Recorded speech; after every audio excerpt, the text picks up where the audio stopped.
जगायत्री माता। तीसरा अध्याय। श्रीमद् भागवत पुराण एकादश स्कंध। माया से पार होने के उपाय तथा ब्रह्म और कर्म योग का निरूपण। राजा निमि ने पूछा, भगवान सर्वशक्तिमान परम कारण विष्णु भगवान की माया बड़े बड़े मायावियों को भी मोहित कर देती है, उसे कोई पहचान नहीं पाता, और आप कहते हैं कि भक्त उसे देखा करता है। अतः अब मैं उस माया का स्वरूप जानना चाहता हूँ, आप लोग कृपा करके बतलाइए। योगीश्वरों, मैं एक मृत्यु का शिकार मनुष्य हूँ। संसार के तरह तरह के तापों ने मुझे बहुत दिनों से तपा रखा है। आप लोग जो भगवत कथा रूप अमृत का पान करा रहे हैं, वह उन तापों को मिटाने की एकमात्र औषधि है। इसलिए मैं आप लोगों की इस वाणी का सेवन करते करते तृप्त नहीं होता। आप कृपया और कहिए। अब तीसरे योगीश्वर अंतरिक्ष जी ने कहा, राजन, भगवान की माया स्वरूप अनिवर्चनीय है, इसलिए उसके कार्यों के द्वारा ही उसका निरूपण होता है। आदि पुरुष परमात्मा जिस शक्ति से संपूर्ण भूतों के कारण बनते हैं और उनके विषय भोग तथा मोक्ष की सिद्धि के लिए अथवा अपने उपासकों की उत्कृष्ट सिद्धि के लिए सब निर्मित पंचभूतों के द्वारा नाना प्रकार के देव, मनुष्य आदि शरीरों की सृष्टि करते हैं, उसी को माया कहते हैं। इस प्रकार पंच महाभूतों के द्वारा बने हुए प्राणी शरीरों में उन्होंने अंतर्यामी रूप से प्रवेश किया और अपने को ही पहले एक मन के रूप में और उसके बाद 5 ज्ञानेंद्रिय तथा 5 कर्मेंद्रिय, इन 10 रूपों में विभक्त कर दिया तथा उन्होंने उन्हीं के द्वारा विषयों का भोग कराने लगे। वह देह अभिमानी जीव अंतर्यामी के द्वारा प्रकाशित इंद्रियों के द्वारा विषयों का भोग करता है और इस पंचभूतों के द्वारा निर्मित शरीर को आत्मा अपना स्वरूप मानकर उसी में आसक्त हो जाता है। यह भगवान की माया है। अब वह कर्मेंद्रियों से सकाम कर्म करता है और उनके अनुसार शुभ कर्म का फल सुख और अशुभ कर्म का फल दुख भोग करने लगता है और शरीरधारी होकर इस संसार में भटकने लगता है।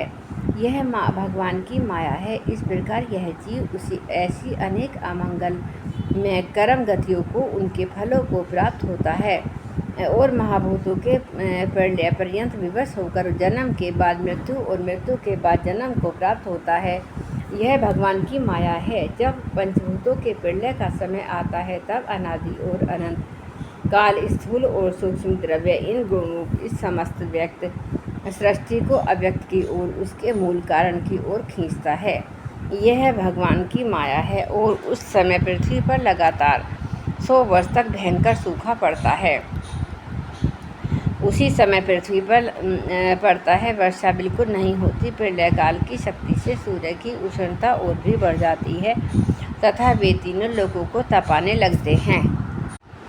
उस समय शेष नाग संकर्षण के मुंह से आग की प्रचंड लपटें निकलती हैं और वायु की प्रेरणा से लपटें पाताल लोक से जलाना आरंभ करती हैं तथा और भी ऊंची ऊंची होकर चारों ओर फैल जाती हैं।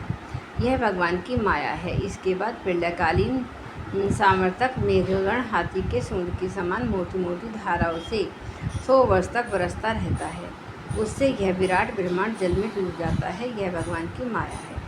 राजन, उस समय जैसे बिना ईंधन के आग बुझ जाती है, वैसे ही विराट पुरुष ब्रह्मांड शरीर को छोड़कर सूक्ष्म स्वरूप अव्यक्त में लीन हो जाते हैं। यह भगवान की माया है। वायु पृथ्वी की गंध खींच लेती है। जब अंधकार अग्नि का रूप छीन लेता है, तब वह अग्निवायु में लीन हो जाती है और जब आकाश रूप आकाश वायु की स्पर्श शक्ति छीन लेता है, तब वह आकाश में लीन हो जाता है।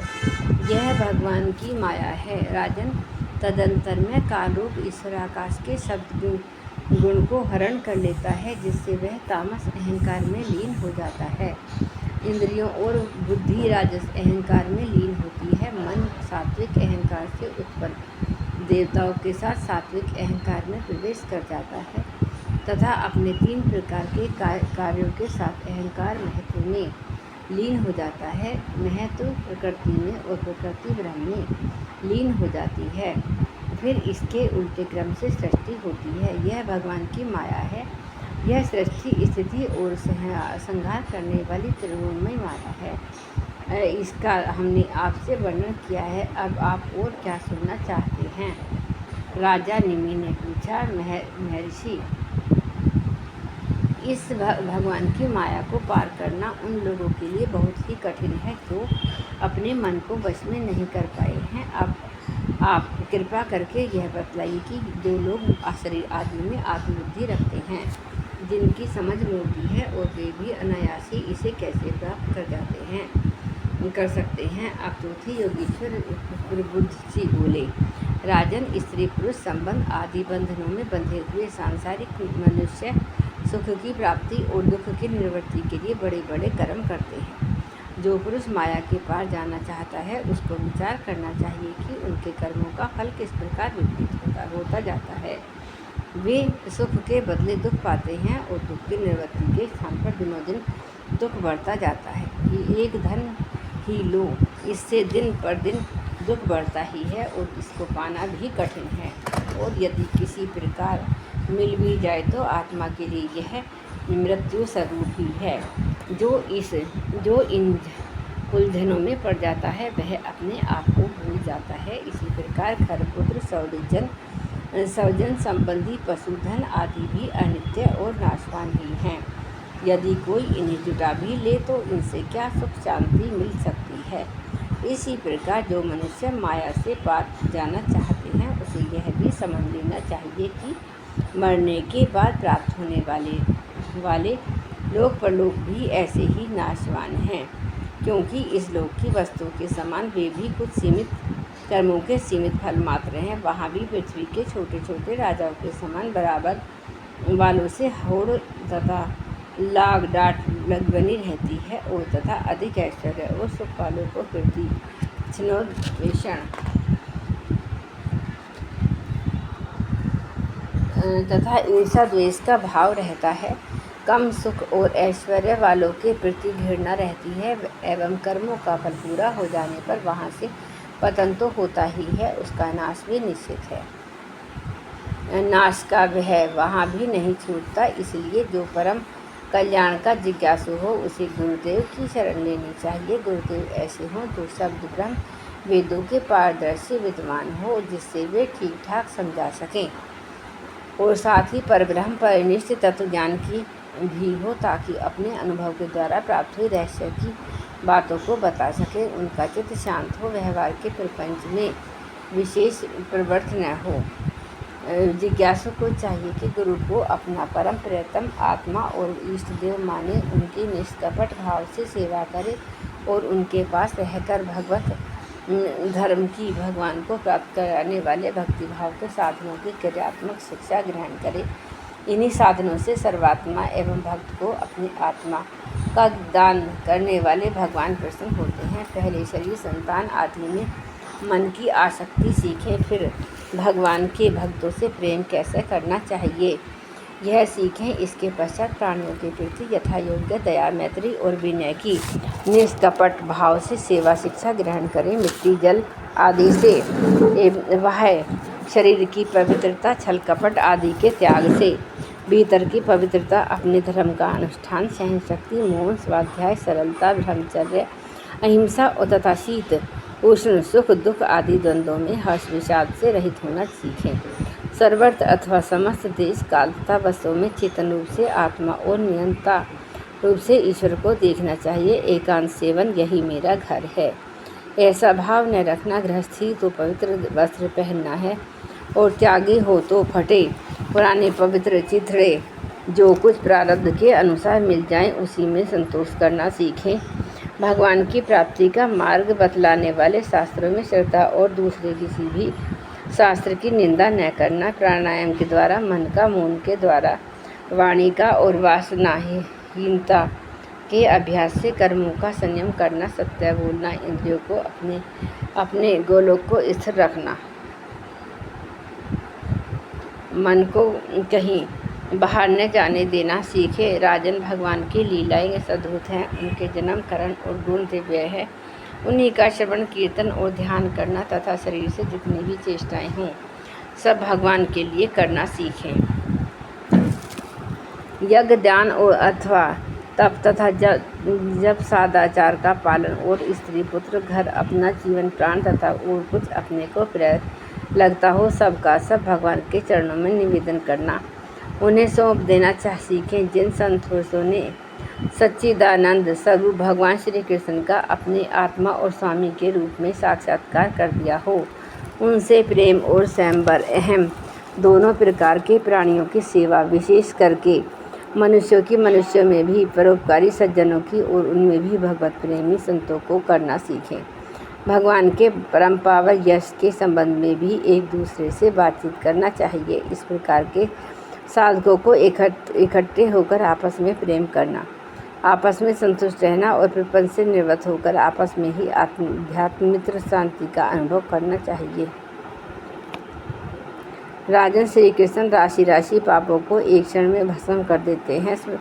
सब उन्हीं का स्मरण करें और एक दूसरे को स्मरण करावें। इस प्रकार साधन भक्ति का अनुष्ठान करते करते प्रेम भक्ति का उदय हो जाता है और वे प्रेमोदक से पुलकित शरीर करते हैं। उनके हृदय की बड़ी विलक्षण स्थिति होती है। कभी कभी वे इस प्रकार चिंता करने लगते हैं कि अब तक भगवान नहीं मिले, क्या करूं, कहाँ जाऊं, किससे पूछूं, कौन मुझे अपनी प्राप्ति करावे। इस तरह की सोचते सोचते वे रोने लगते हैं और कभी कभी भगवान की लीला स्फूर्ति हो जाने से ऐसा देखकर परम धैर्यशाली भगवान गोपियों से के डर से छिपे रहते हैं।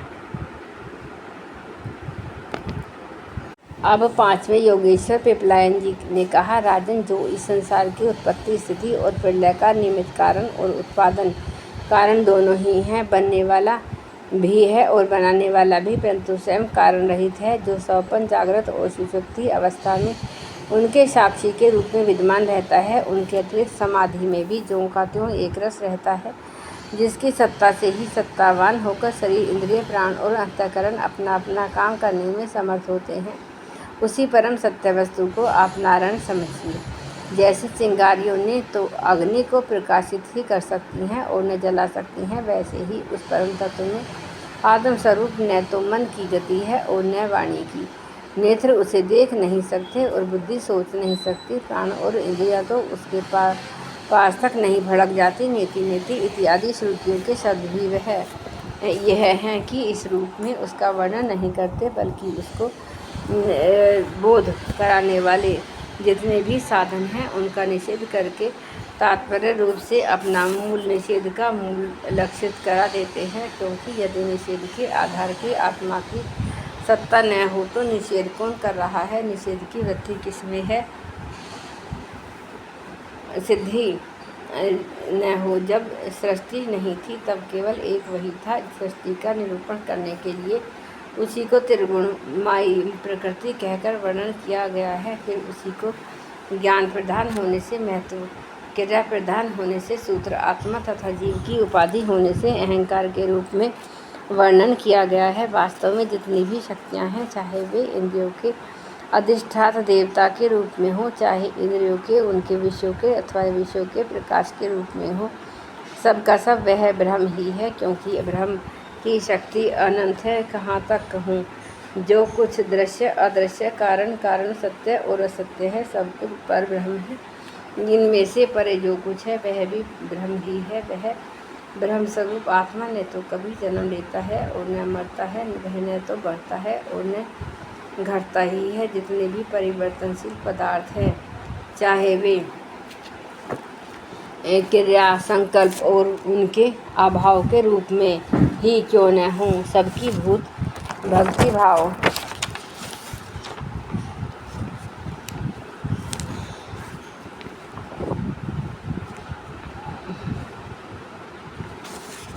वह उपलब्धि कराने वाला अथवा उपलब्धि का विषय नहीं है, केवल उपलब्धि स्वरूप ज्ञान स्वरूप है। जैसे प्राण तो एक ही रहता है, परंतु स्थान भेद से उसके अनेक नाम हो जाते हैं, वैसे ही ज्ञान एक होने पर भी इंद्रियों के सहयोग से उसमें अनेकता की कल्पना हो जाती है। सहयोग जगत में 4 प्रकार के जीव होते हैं: अंडा फोड़कर पैदा होने वाले पक्षी, सांप आदि, नाल में बंधे पैदा होने वाले पशु, मनुष्य, धरती फोड़कर निकलने वाले वृक्ष, वनस्पति और पसीने से उत्पन्न होने वाले खटमल आदि। इन सभी जीव शरीरों में प्राण शक्ति के जीव के पीछे लगी रहती हैं। शरीरों के भिन्न भिन्न होने पर भी प्राण एक ही रहता है।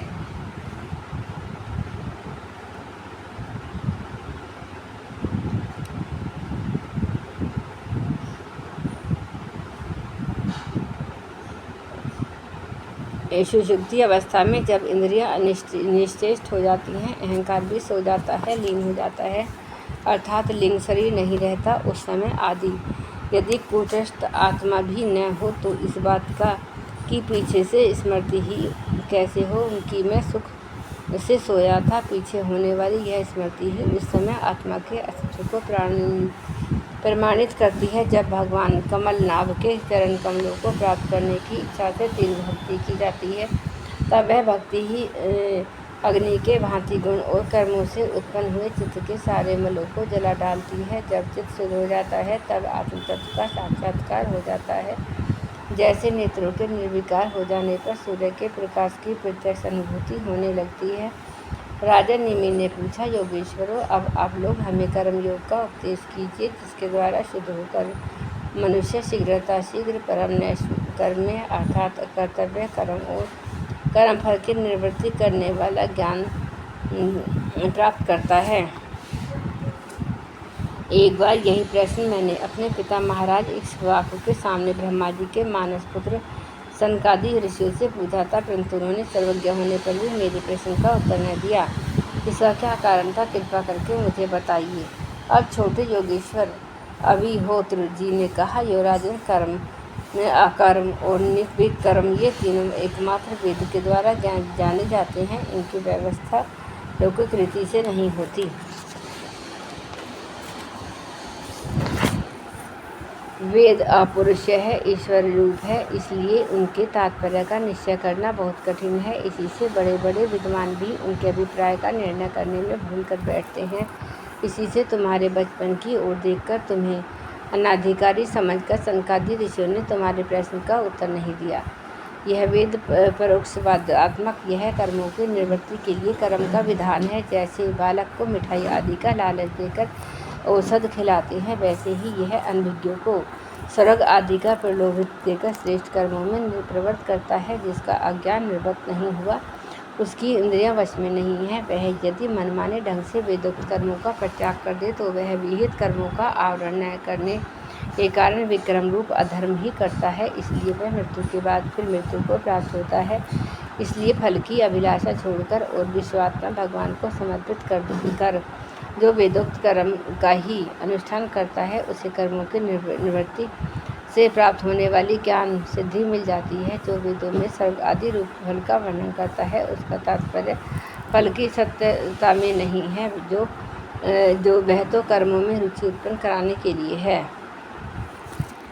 राजन, जो पुरुष चाहता है कि शीघ्र से शीघ्र मेरे ब्रह्मस्वरूप आत्मा की हृदय ग्रंथि में और मेरे की कल्पित गांठ खुल जाए, उसे चाहिए कि वैदिक और तांत्रिक दोनों ही पद्धतियों से भगवान की आराधना करे। पहले सेवा आदि के द्वारा गुरुदेव की दीक्षा प्राप्त करे, फिर उनके द्वारा अनुष्ठान की विधि सीखे। अपने को भगवान की जो मूर्ति प्रिय लगे, अभिष्टान पड़े, उसी के द्वारा पुरुषोत्तम भगवान की पूजा करे। पहले स्नान आदि से शरीर और संतोष आदि से अंतःकरण को शुद्ध करे। इसके बाद भगवान की मूर्ति के सामने बैठकर प्राणायाम आदि कर भूत शुद्धि, नाड़ी शोधन, पश्चात विधि पूर्वक मंत्र देवता आदि के अनायास से अंग रक्षा करके भगवान की पूजा करें। पहले पुष्प आदि पदार्थों का जंतु आदि से निकालकर पृथ्वी को समार्जन आदि से अपने को अव्यंग होकर भगवान की मूर्ति को पहले ही की पूजा के लगे हुए पदार्थों के शालन आदि से पूजा के योग्य बनाकर फिर आसन पर मंत्रोच्चारण पूर्वक जल छिड़ककर पाद्य अर्घ्य आदि देवता को स्थापित कर दे। तदंतर एकाग्रचित होकर हृदय में भगवान का ध्यान करके फिर उसे सामने की श्री मूर्ति में चिंतन करे।